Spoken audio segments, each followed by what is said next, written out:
kita bicara tentang gen ya. Jadi kalau gen itu memang adalah pembawa sifat, pewarisan sifat-sifat dari makhluk hidup begitu. Nah, lalu pertanyaan kita, uh, gen itu membuat kita mirip dengan orang tua kita atau salah satu orang tua kita. Mungkin kita ingat dulu hukum Mendel ya, maka dia bisa menggambarkan fisik, sifat, dan karakter yang mirip dengan orang tua kita atau salah satu orang tua kita. Namun demikian gen juga uh, dengan berbagai sebabnya bisa terjadi mutasi gen ya, gen sehat membentuk sel sehat, membentuk jaringan sehat.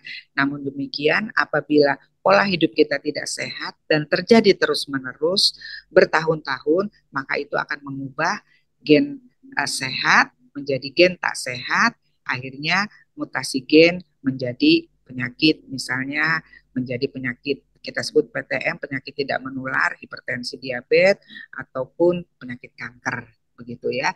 Jadi gen ini memegang peranan penting terhadap pewarisan pembawa sifat keturunan begitu ya. Nah, namun demikian gen itu bukan miniatur suatu sifat ya, begitu ya.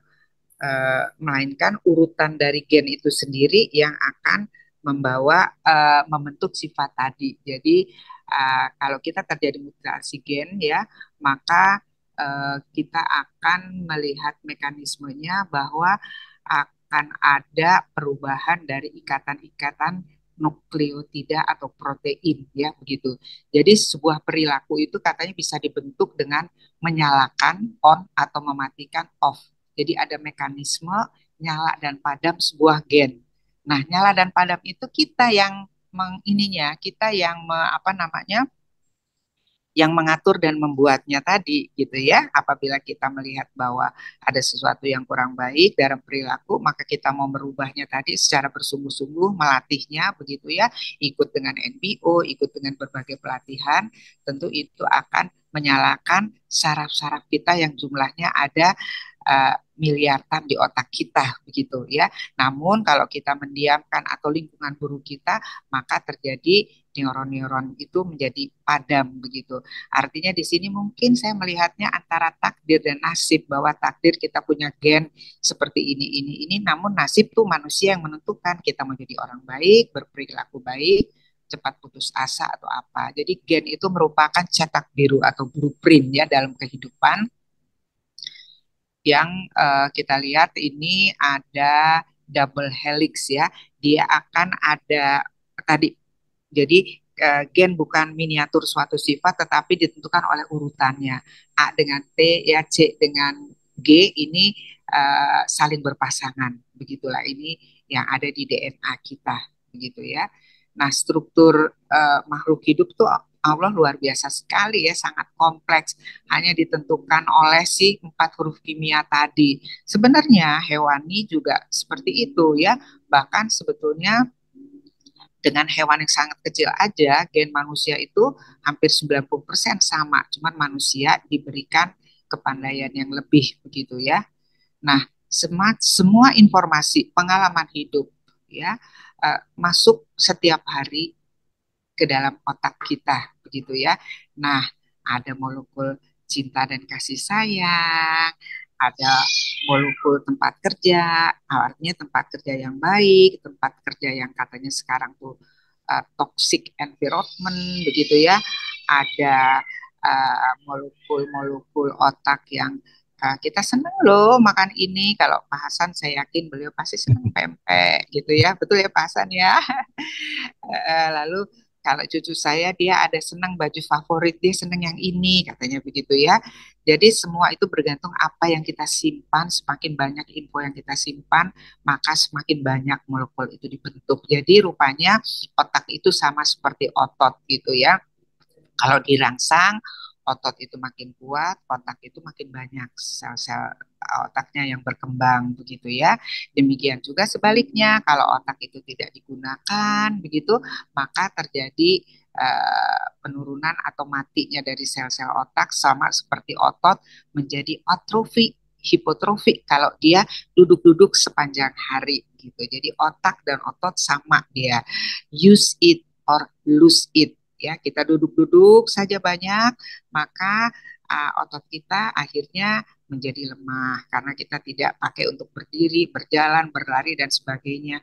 Demikian juga otak kita ngelamun itu harus, mimpi harus, tapi kalau sepanjang hari ngelamun, tentu neuron atau sel otak kita akan mati gitu.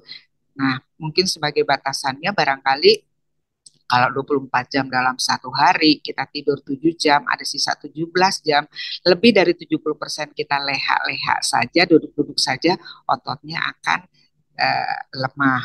Demikian juga otak kita, karena nggak dipakai untuk berpikir sesuatu yang bermanfaat. Jadi katanya, train your mind, change your brain, gitu ya. Nah, dari beberapa riset ternyata otak itu mempunyai pusat-pusat kebaikan, pusat kesenangan, pusat kesempurnaan. Dia bekerja dengan mekanisme neuroplastisitas, artinya dia dinamis. Kalau pusat kebaikan, pusat kesenangan, pusat kesempurnaan kita latih terus, tentu kita akan menjadi orang-orang yang beriman, bersikap ramah, ada kebaikan, dan mau memberi, menolong sekelilingnya yang berkekurangan. Jadi sel saraf menyusun pikiran dan perilaku, begitu ya. Nah, kemudian tiga sistem fungsi otak menjadi dasar semua kegiatan, yaitu berpikir. Nah, manusia berpikir, bergerak tadi. Jadi kalau bergerak, bukan hanya otot kita yang bergerak, sendi-sendi kita bergerak, namun untuk bergerak itu ada perintah ke otak kita. Jadi hanya dengan jalan saja sebetulnya otak kita sudah bekerja. Dia memerintahkan kaki kanan kita melangkah, berarti otak kiri kita bekerja, neuron di otak kiri bekerja. Demikian juga dengan perilaku emosi. Nah, ini dibangun dengan hubungan yang dinamis begitu ya, dan menggunakan neurotransmitter. Apa itu neurotransmitter? Yaitu zat pembawa pesan dan reseptor-reseptor pembawa uh, penerima pesan begitu ya. Nah, ini katanya you are what you think, kan Allah sesuai sangka baik umatnya. Nah, ini ternyata gen itu memiliki dua fungsi ya, fungsi template di luar kesadaran berkaitan dengan kemampuan gen-gen bereplikasi, penggandaan diri dari gen-gen itu dari generasi ke generasi. Jadi sebetulnya kita diturunkan dari nenek kita ke ibu kita, kemudian ke kita, kemudian ke anak kita dan ke cucu kita. Namun demikian juga ada sifatnya yang lain adalah transkripsi ya, yang dapat dikontrol apa yang dilakukan, apa yang dipikirkan. Jadi takdir dan nasib tadi begitu ya. Jadi berkaitan dengan kemampuan gen untuk membentuk protein yang bisa mengubah struktur dan fungsi dari sel begitu. Jadi kita jangan putus asa, orang tua aku membawa gen pembawa sifat kencing manis atau diabetes mellitus, nggak seperti itu. Kalau kita merubah pola hidup kita, mungkin kita baru muncul si kencing manis tadi nanti umur kita udah 80, bahkan kalau usia panjang baru 85 ya. Nah, itu saya lihat di almarhum ayah saya, beliau memang membawa gen pembawa sifat diabetes begitu ya. Namun karena beliau aslinya adalah seorang tentara dan terus berolahraga sampai setahun sebelum beliau meninggal, artinya tubuhnya sehat, menjaga makanan, jam 9 malam udah tidur, nggak ada begadang dan sebagainya. Akhirnya beliau tuh baru dapat pada usia 85, baru ketahuan kalau beliau ada kencing manis. Ya, berbeda dengan kakanda beliau, ya, seorang profesor guru besar di UNAN, sangat barangkali kurang memperhatikan makanan, apalagi olahraga nggak ada, maka dia lebih cepat. Umur 60-an kalau nggak salah, beliau sudah terkena dan komplikasi ke ginjal, gagal ginjal, akhirnya sampai beliau meninggal, begitu ya. Nah, ini tidak terjadi fungsi transkripsi karena kita tidak menjalani pola hidup sehat, ya, dan tidak memprevention ya, begitu ya. Jadi gen itu jadi masing-masing DNA yang ada di dalam gen itu dia mempengaruhi kerja dari sel-sel melalui proses kimia, maka DNA itu akan menghasilkan, kita katakanlah, surat perintah kepada masing-masing sel. Nah, surat perintah kepada masing-masing sel ini tak langsung mempengaruhi tindakan dan perilaku, itu tergantung lagi bagaimana kita menyikapinya, di dalam kita bereaksi.